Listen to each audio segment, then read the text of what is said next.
For the next 15 minutes or so, this is about you. And I want you, as your facilitator, and I'm not going to get into who I am. You've got the bio, you can Google me. I want to make this about you. I'm Denise Thomas. I'm a pretty dope person. That's it. That's my intro. There you go. That's it. Denise Thomas, dope. Let's get on with the show. And thank you for that. Thank you for the applause. So about two and a half years ago, as an extroverted, extremely extroverted, people-driven human, this thing entered my world and told me that I had to stay home and I couldn't talk to anybody. So for any of those that are also extroverted and are driven by socialization, it was pretty detrimental. Like, literally fell to my knees and was like, what am I going to do? In addition to that, my business is significantly dependent on being able to be in a room with beautiful humans such as you. So I had two decisions. Come on in quietly. I had to make a decision. And as humans, we do one of two things typically. We either fight or we flight. Well, I couldn't fly anywhere. So I had to fight what was inside of me, which at the time was putting so much time and effort into everyone else that I forgot about who. Now, many of us this morning, when we woke up, who do we think about? Everybody else.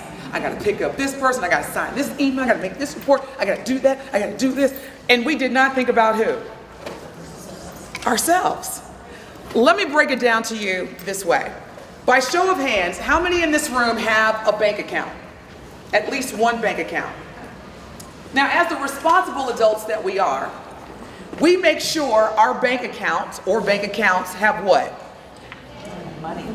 They call it sufficient funds.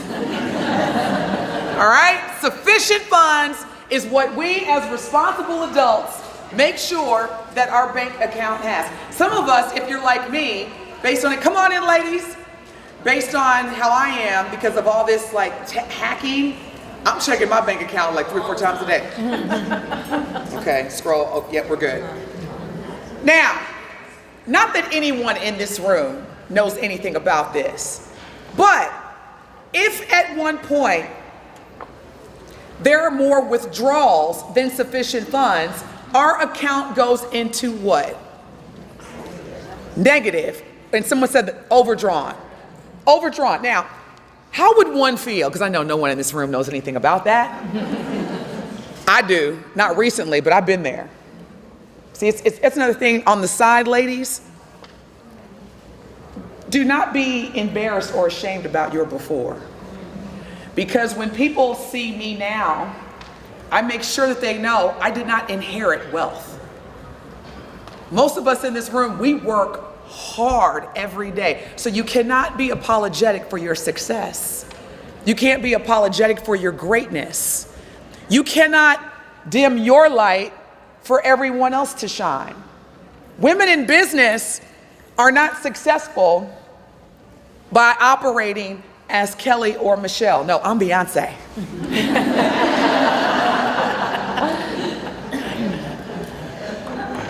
Yes, side note. Now, back to the accounts. This is amazing. This is just what amazes me, especially as women. Now, if our account goes into overdrawn or overdraft, our bank account, how do we feel? Give me some words to describe. Stressed, low energy, shameful, scared. All these emotions we would feel if our account was overdrawn and valid. This is what's so amazing. We will make sure that our bank account has sufficient funds, but we won't do the same thing for our emotional and intellectual account. Some of us in this room right now are what? Overdrawn. Do you know why?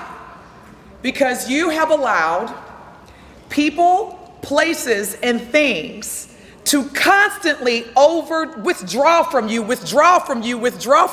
and you don't have sufficient funds. How many people have taken a Tylenol already this morning? Tylenol, raise your hand. Yes.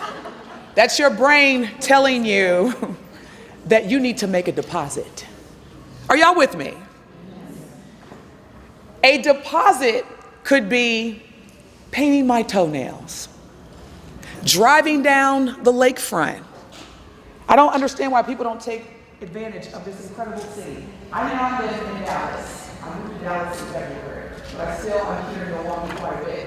And going from Milwaukee lakefront to dry Dallas, and of course we just got flooded last week, I so much appreciate Milwaukee even more now. But I want everyone to make sure, are y'all with me? If you don't do anything else in the morning, let me see if I have it on here. I don't know why I put together these PowerPoints because I very, very rarely even honor them. Let's see. Keep going. You'll get this, by the way. Well, first, before we get to this screen, there are 4 questions that I ask myself every day to ensure that I have sufficient funds. Because I am telling you right now, as part of being women in business, if you want to be able to influence, inspire, and inform others, you first must do that for who? You know, we've had this amplified focus over the past 2 or 3 years regarding equity and inclusion. Are y'all with me? And it amazes me because I coach a lot of companies, small, large, all over the world. And I always ask people, how do you feel comfortable positioning yourself to embrace differences in others when you haven't done that first for yourself? When you wake up in the morning and you look at them, you wake up in the morning, who is it? So you wake up in the morning and you look in the mirror and you don't feel 150% confident about what you're seeing. But yet you're supposed to go, look at this here. Huh? Because they're not seeing me. Who is this?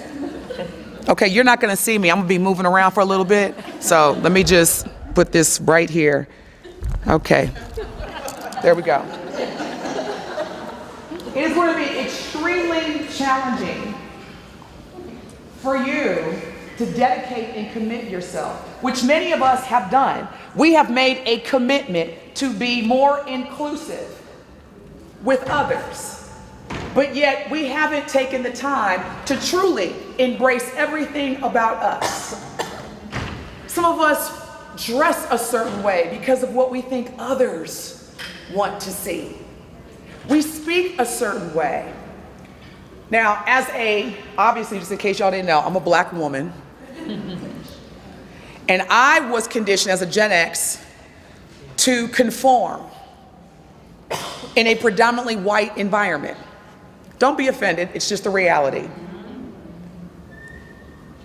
And for many years, can you imagine waking up in the morning and taking 2 or 3 hours just to be a fit, just to blend in versus being able to embrace who you are fully and completely so that you can go to work and perform? You see, there's 2 types of currency. Are y'all ready for this? There's performance currency, which for the most part is what we receive, our merit increase. And then there's the big one, relationship currency. My dear sisters, it is not about who you know, it's about who knows you. I know Beyonce.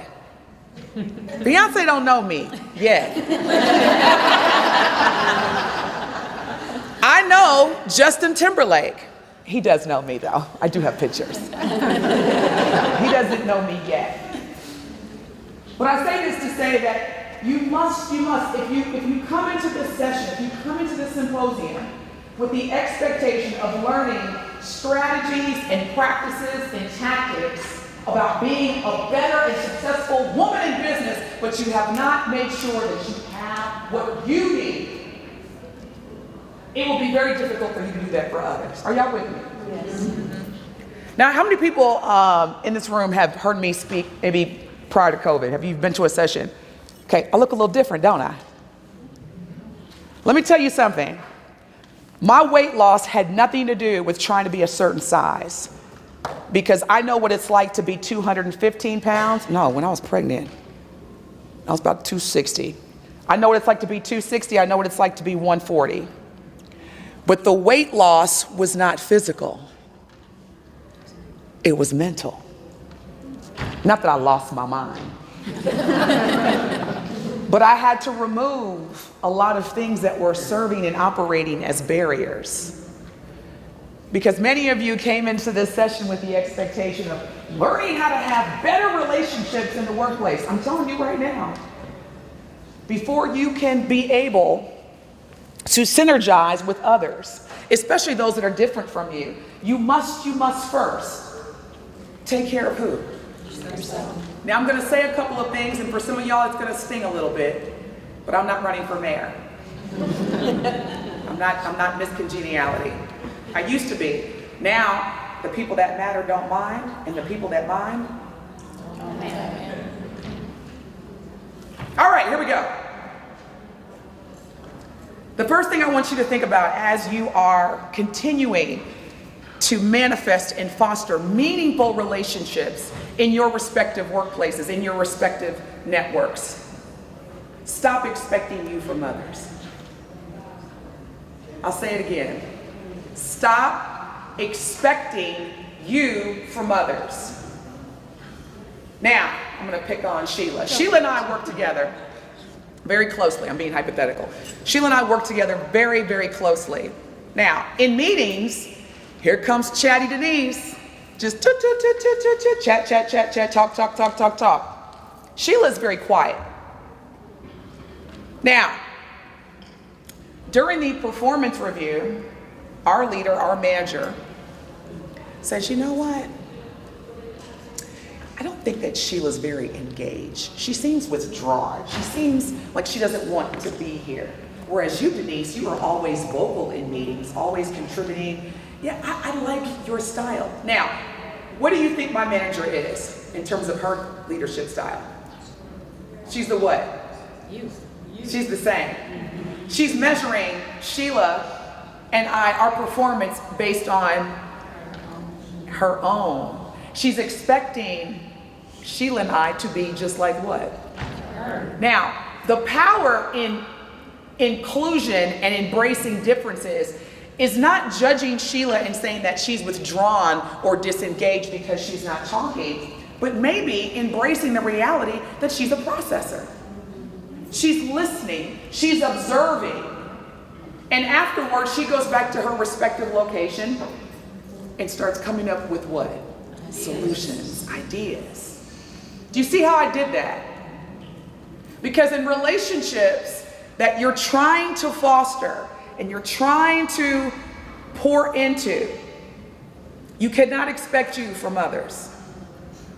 You cannot judge someone's performance in a negative way, even though the what was met, even though the expectation was delivered. You cannot judge someone in a negative way because their how was different from yours. Are y'all with me? And many of us in this room have been on the receiving end of being judged because our how was different from someone else's. Doesn't feel too good, does it? So what you have to do in any relationship, this is actually for both personal and professional. Are you ready? Here we go. Three questions. Number one, first question. When you, and you can actually do this in existing relationships, because some of y'all need to heal and forgive. Oh, you know what I'm talking about. That person, when you say good morning, is it? Alrighty then. Or when you're in front of your desktop or your laptop and that email preview comes up and you see somebody's name, you're like,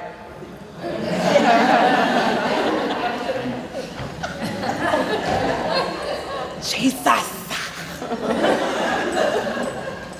Meeting requests. You know what we do. As soon as we get the meeting request, who is on this Zoom? Who's on this Teams meeting? If you see certain names, you're like, not today. That's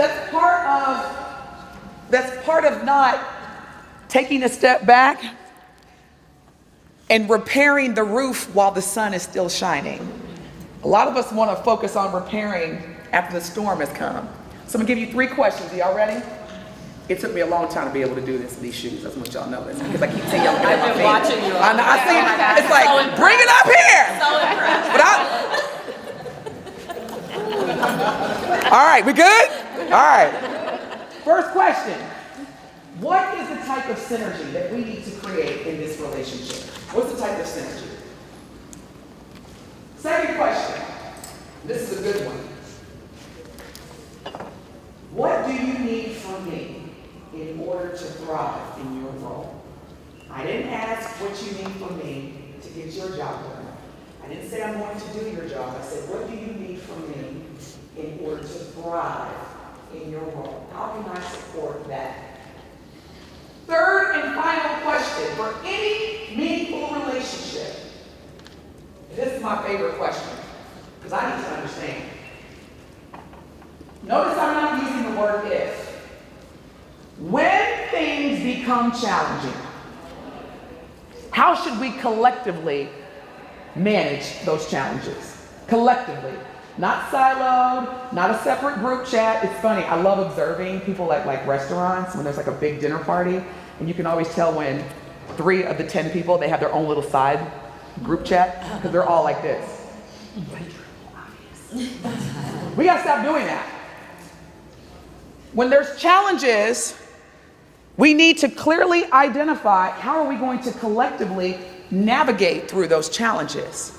Because when the challenge comes, oftentimes emotions are so high that if we haven't already established that, then that's when people get upset, that's when people get burnt out, and that is when people what?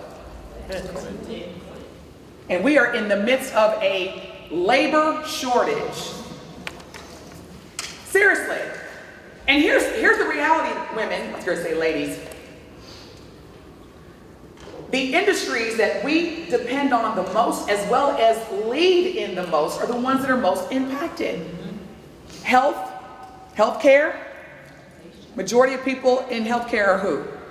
Women. That's a fact. Hospitality. Majority of people that lead and work in the hospitality industry are. And then finally, the most important one, teachers, education. I can't eat, I can't get an education, and I can't even get hospitality without a woman. So what we need to understand as women in these industries, if we are leaving our jobs, that indicates that the relationship margin in the workplace is way wide. Are y'all with me? You know, it's funny, when I was in my formative years, they would always refer to communication as a soft skill. You remember that? You know, we've got some soft skills and communication is one of them. Really? What is the most critical component in any relationship, both personal and professional? What is it? So the next time someone says to you that communication is a soft skill, you say this, liar! You're the reason why I'm in therapy. It is not a soft skill. It is the most important component in any relationship, on any project, on any initiative. And guess what? The same rule applies. You cannot expect you from others when it comes to communication, especially in relationships. Now, let me go through this formally. What time? How much time? Because I could be here all night. It's 10:30 minutes. Are you serious? It's 20 minutes already? Okay, all right. Well, first, one of these 5, if not all 5, are important to you in a relationship. For me, number 1 is number 1. You know, some people say, well, you know, we keep church separate from state. We keep personal separate from professional. You know, we just keep it separate.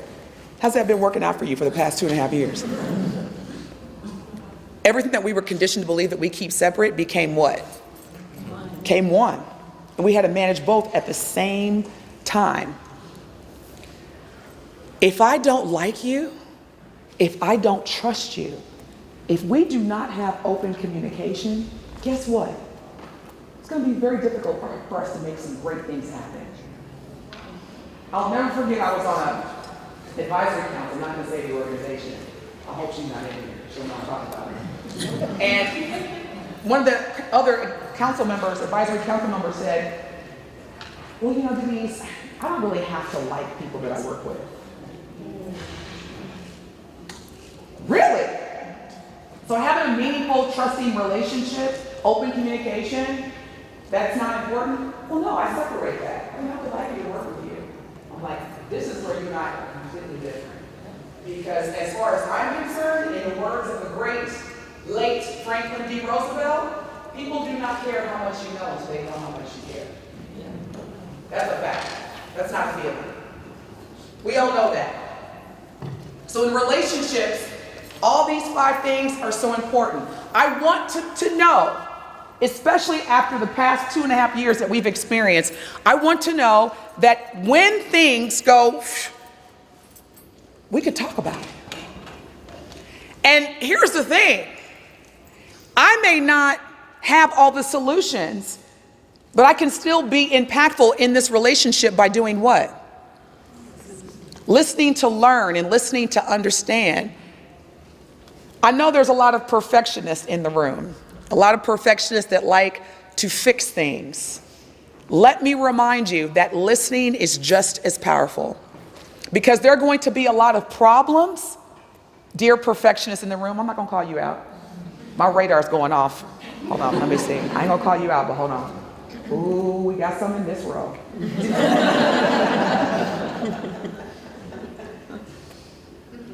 Oh my goodness. Perfectionist capital over here.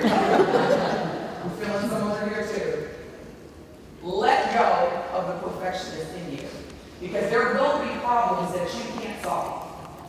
Are you with me? Yep. There will be problems that you can't solve. And as perfectionists, if you cannot solve the problem, you immediately feel what?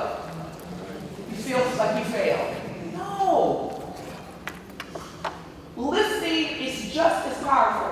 Let me give you an example. Now, over the past 2.5 years, we have read and seen so many negative images. Reminder, there's more good in this world than evil. But we've seen so many negative images.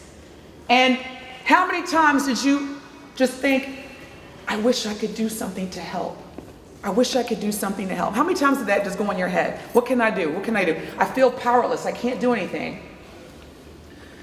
During the George Floyd murder, when the videos and the trial, everything was going on, one evening I sit on the board of directors for Tempo Milwaukee.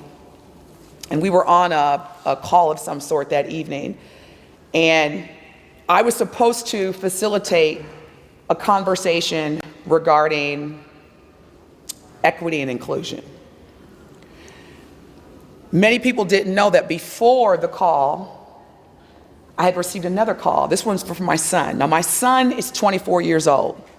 His name is Darren. He works at the athletic club, so just go and mess with him. Give him a hard time if you're ever at the athletic club. And he looks just like George Floyd.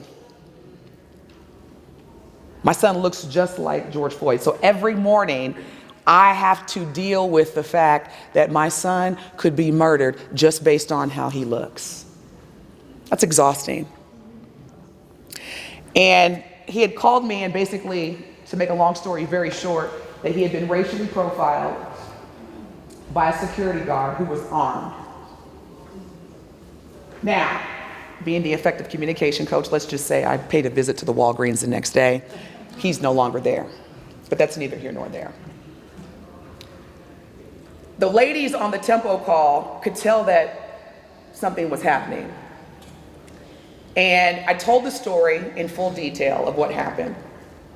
Now, the majority of the women on this call identify as white. So many of them, they felt like, I can't relate, but I want to do something because Denise is my friend. I care about Denise. We're all sisters. So they were saying, give us the name of the location of the did I say Walgreens? Oops, never mind. And, we'll go, and it was a very supportive moment. And the reason why I'm sharing this story with you as it relates to relationships and problem solving is that no one could change my son's race. No one can change my son's gender.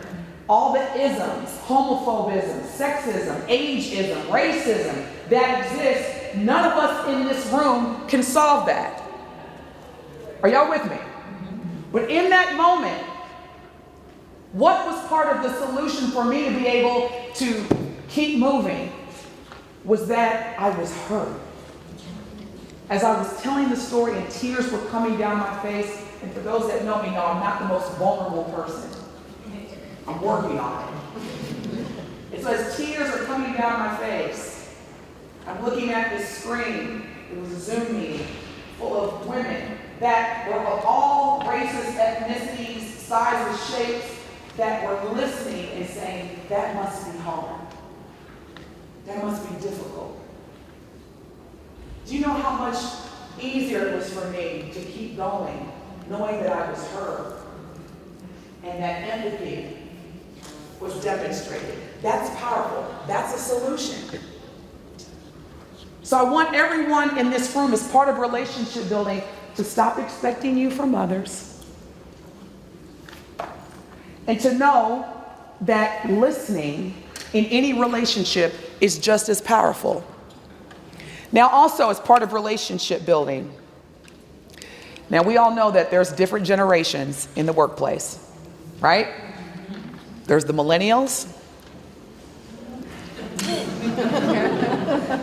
We love the millennials. I love the millennials. They make my life a whole lot easier.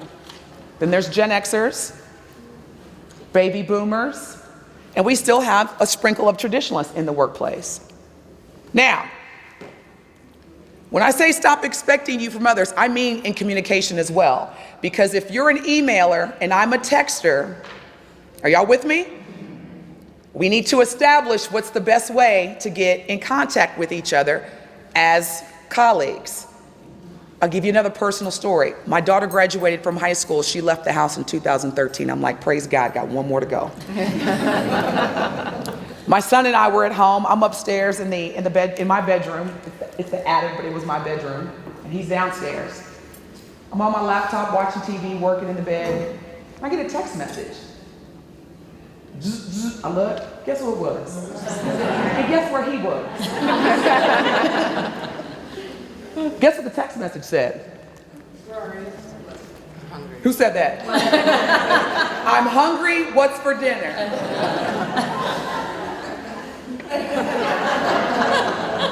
I'm like, nah, he must have stepped out. There's no way that I'm gonna walk downstairs and see him sitting on the couch.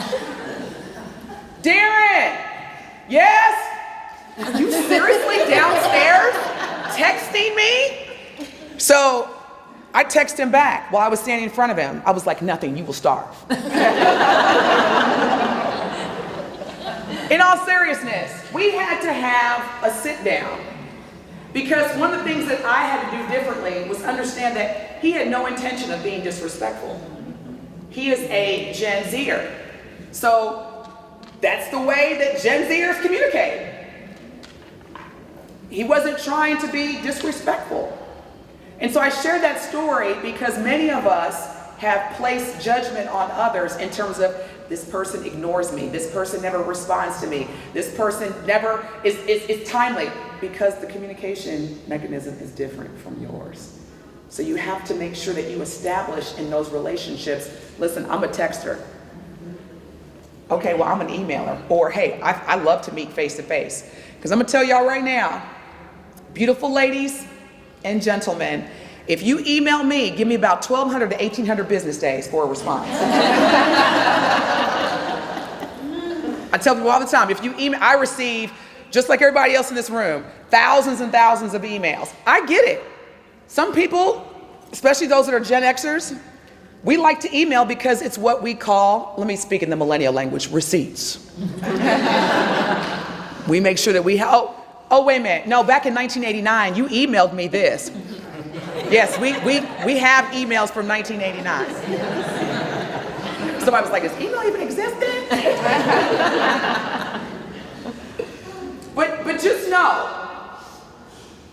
know that in relationships, not only is communication important, but you have to also establish how are we going to communicate in this relationship. Are y'all with me? Now, how much time? Where we at? We're at 10:42. What time was it end? There's the president back there. When was it end? Oh, you let me know? Okay.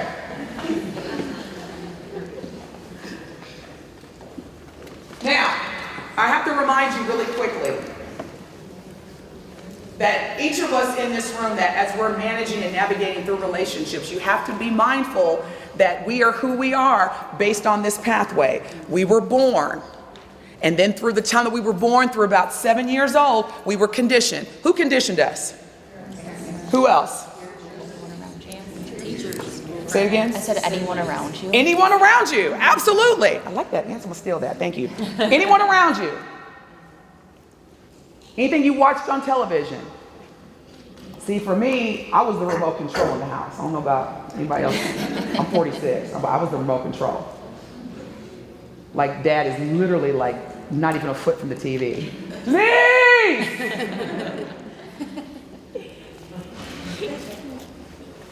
Testing. We then started to test the things that we were conditioned. So for example, my father made me make up my bed every morning. He was like, Denise, in order to be great, you have to make up your bed. He was from the military. I go spend the night at my friend Emily Nelson's house. Her mom was like, girls, come down, breakfast is served. I jump off the top bunk. And I was like, wait a minute, hold on. I was like, Emily, we need to make up our beds. She was like, we don't have to make up our bed. I go back home Sunday morning.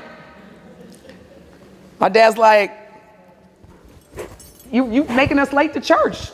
Hurry up, make up your bed. I was like, Emily doesn't have to make up her bed, and her parents don't make her. Well, I still have my teeth, y'all. But we tested what we were conditioned. We started to learn exactly what is applicable and what is not. And then we start to socialize. Are y'all ready for this? Now, relationships in the workplace have everything to do with your conditioning, your testing, and the way that you socialized in high school. Don't believe me? Go back to the cafeteria. Can I borrow this? Can I have this? Yeah. Remember in the high school cafeteria? You're just looking for what? Place to sit. And those people that you chose to sit with typically look like you or were part of the same club or sports team. Stop me when I'm lying. That's when we first started really experiencing relationships based on what we saw and that reminded us of us. That's when it all started. And then we became adults. And so I want each of you to understand that as part of this relationship building journey, you are going to have to unlearn some things. Are y'all with me? You're going to have to make space by unlearning some things that are no longer applicable. Like when I was growing up, can I be candid? Can I be candid? I promise you if I get an evaluation and and you say that I'm for real. When I was growing up, I thought all white people were rich. There were no poor white people. I literally thought that. Look at those black folks, they're like, yeah, me too. Because of what we saw, images. Well then, when I went away to a summer camp in Bloomington, Indiana, I fostered a relationship with a girl who identified as white, and she told me all about her upbringing growing up in a lower income neighborhood, and I was like, but we became very close friends. because we had open dialogue. We met each other where we were, and we didn't have assumptions. And we are still friends to this day. By the way, she's a boss. She's like a millionaire. She lives in DC. She's a lobbyist, killing the game. So I share this with you because you're gonna have to get comfortable with being uncomfortable in terms of fostering relationships in the workplace. Because if you're gonna continue to focus on people that look like you and remind you of you, that whole opportunity of growth and increase, my portfolio, my network is not the same. I have people from all walks of life, and I'm really encouraging each of you to think about the power of when you're building relationships, to make sure that everybody doesn't remind you of you. Now, here's something I'm gonna say. I think how much, five minutes? 10. Oh, wonderful, okay. Here's another thing I'm gonna share with you. Now, I cannot take credit for this, but when I heard it, it changed my life. Anybody familiar with Shaquille O'Neal? Okay, oh, you raised your hand. Hey, I know that's right. That's the story you tell. Right, I love it. I love it, I love it. I forgot what I was gonna say, no, I'm just kidding. So Shaquille O'Neal's wife, or former wife, Shawnee O'Neal, she recently remarried to an evangelist. He's a pastor, he's amazing. His name is Keon Anderson, K-I-O-N Anderson. Why are y'all not writing his name down? I'm telling y'all, he's life-changing. Keon Anderson. When people give y'all nuggets, use them. Like, there's nothing I'm gonna pour into you that's not gonna benefit you. And he said, and I mean, y'all, I'm telling you, I literally saved it on my videos and my Instagram account, and I listen to it all the time. He says, stop, and this is so applicable in relationships, stop explaining yourself to people who are committed to misunderstanding you. Right? That's what I said. Can you imagine? Just think about it. The time and the energy that you have wasted at work trying to convince someone that you are competent, that you are supposed to be in that role, that you deserve that promotion, to someone who is committed to not liking you. And what's so incredible is that there are so many employers that retain my coaching services. And they say, hey, we got a lot of turnover going on. We need you to come in here and do some relationship coaching. And I'm like, you know what? Stop hiring or promoting people into people management roles that don't like people. There you go. Let me send you my invoice. They're like, well, no, stop hiring people to manage people that don't like people. Stop hiring people to manage people that only want to be around people that look like them and remind them of them. You can throw it at me. Won't be the first time. Because women, especially women, you know, we by nature, we want to support everybody else. We want to nurture everybody else. Do not let these news articles fool you. You know, the wage gap between men and women is outrageous. Well, you know, I'm gonna hurt some people's feelings here in a second. You know one of the reasons why women make less money than men? She said because of men. That's a whole nother session. Because we don't ask for it. Because we're so busy trying to convince somebody that we should be here. Now, if you're taking up my time convincing me that you should be here versus I deserve, I didn't support, I led. I didn't nurture, I championed. You gotta be careful with how people use words also to describe you in meetings. What's your name one more time? Megan? We've all been there. I really wanna thank Megan for all her support. I want to thank Megan for everything that she did in the background. Let's give Megan a hand. No, absolutely not. I was on a call. No, he's not in here. I was on a call. I really don't care. And this person, up here, y'all, colleague, introduced me as Denise Thomas is an emerging and rising. Let me stop you right there. Ain't nothing emerging about this. Ain't nothing rising about this. I am here, baby. I have emerged. I have arrived about 10 years ago. Okay, that ship has sailed. You have to start, ladies, holding yourselves and others accountable in relationships. You have to stop putting time and energy in people that are committed to keeping you here, that want you to be good but don't want you to be great. Are y'all with me?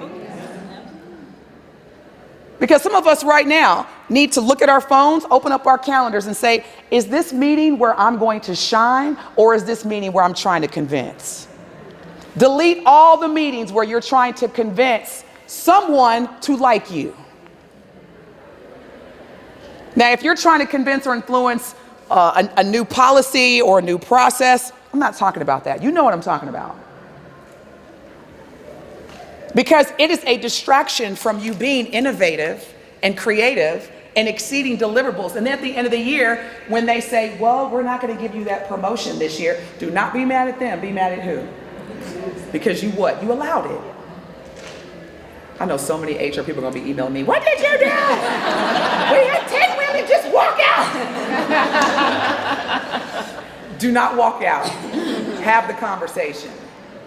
Have the conversation, and know women, especially those that are like right here with that promotion, know that you deserve it. 85% of the positions that men apply for, they are underqualified for. 85% of the jobs that women apply for, we are what? Over. By a landslide.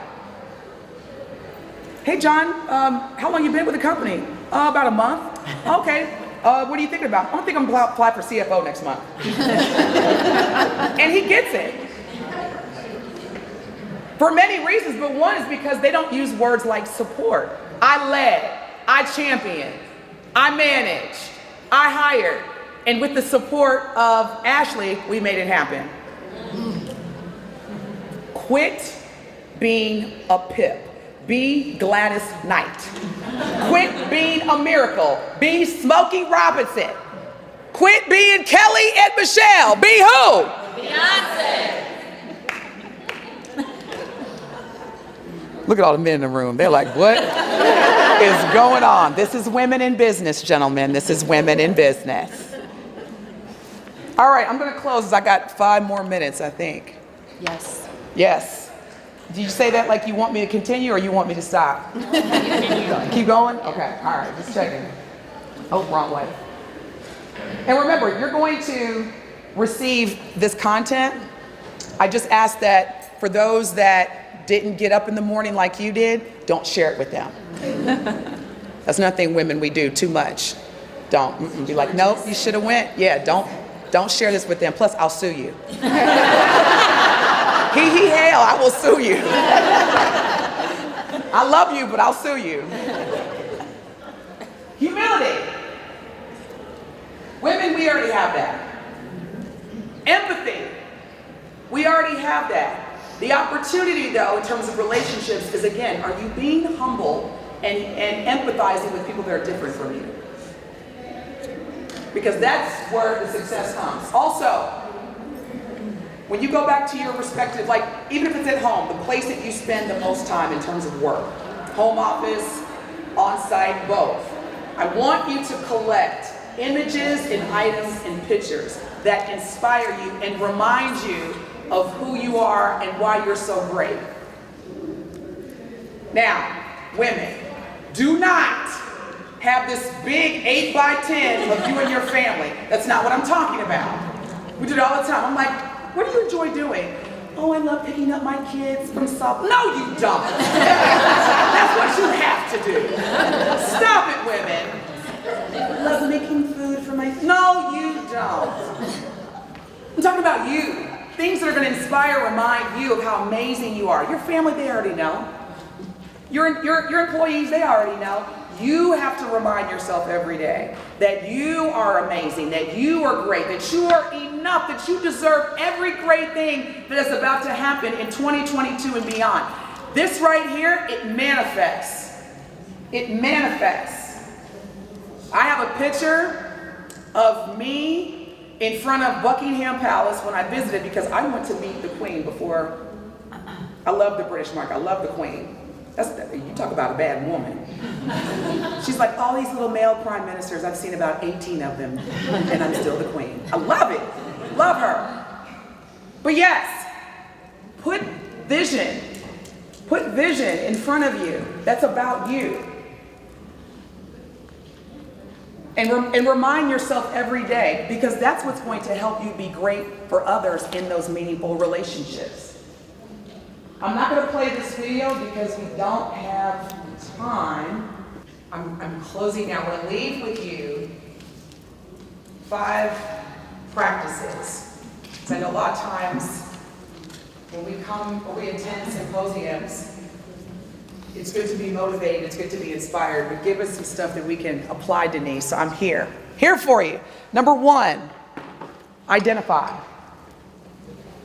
Ladies, identify what is important to you in a relationship. Are y'all with me? Secondly, make the time. Do not find it, do not wait for it, make it. Make the time. You deserve it. Make the time to build relationships with others that are different from you. Number 3, listen. Listen to learn. Listen to understand. And remember, you do not have to have all of the answers to make an impact. Sometimes just listening is a solution. Number 4, this is a big one. Just because I may not share the same values, morals, guiding principles with you doesn't mean that we can't be in a relationship. We're different. We're going to have different principles. We're going to have different perspectives. It's not about shifting and saying no or pivoting. It's about embracing. It's about embracing differences. And letting people know, like, even though, I do love your red frames. Even though I may not red frames with your red frames, I embrace it that those look good on you. And they bring out the best in you. And you're wearing them because when you wear them, you feel like you're on top of the world. You see how I did that?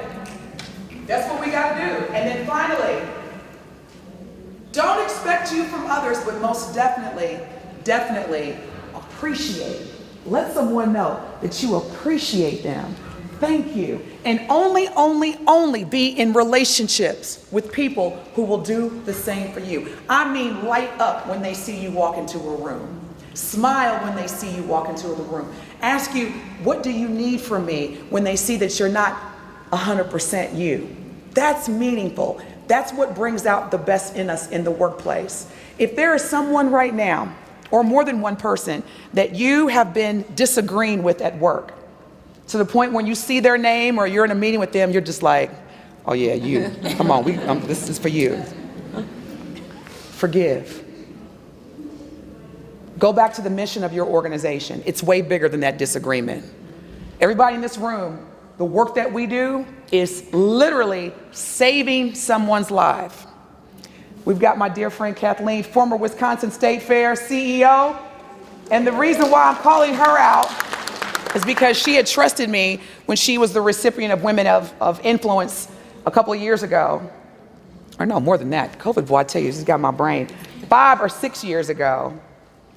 But even in her role as the leader of the state fair, think about how many people look forward to going to the state fair every year and just getting a sense of happiness. Each of you in this room need to remind yourselves that the work that you do, the work that you lead, the radio station, we have an all-black radio station in Milwaukee, 101.7. This is the leader right here. This is my sister. We're about to have a meeting after this. Anybody want to sponsor my show? Let me know.